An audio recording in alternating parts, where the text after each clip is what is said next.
बिस्मिल्लाहिर्रहमानिर्रहीम। अस्सलामु अलैकुम वरहमतुल्लाहि वबरकातुह। हुजूर सल्लल्लाहु अलैहि वसल्लम की हदीस मुबारक है कि जब भी आप कभी कोई जुल्म देखो तो ईमान का सबसे पहला दर्जा है कि अगर आपके पास ताकत है तो आप अपने हाथ से रोको। अगर आपके पास वो ताकत नहीं, वो इख्तियार नहीं कि आप उस जुल्म को अपने हाथ के साथ रोक सको, तो ईमान का दूसरा दर्जा है कि आप उसे अपने ज़बान के साथ रोक सकते हो।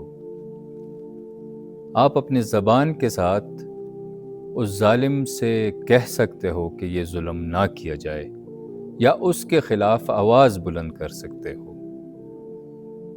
अगर वो ईमान का दर्जा भी आपकी बस की बात नहीं और वो ताकत भी आपके पास नहीं कि आप ज़बान से उसको रोक सको, तो ईमान का तीसरा और सबसे निचला दर्जा ये है कि आप अपने दिल में उस बुराई को बुरा समझो, और हदीस में आता है कि आप उसके साथ कता ताल्लुक़ करो।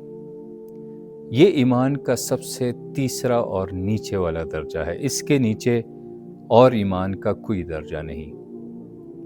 तो मेरे प्यारे भाइयों और बहनों, इस हदीस मुबारक के तनाजुर में आप देखिए, आपके इर्द गिर्द अगर कोई जुल्म करता हुआ आप देखे तो आप जालिम को रोक सकते हैं। इन तीनों दर्जे में आप अपने आप को परख सकते हैं कि आप कौन से दर्जे में आप आते हैं।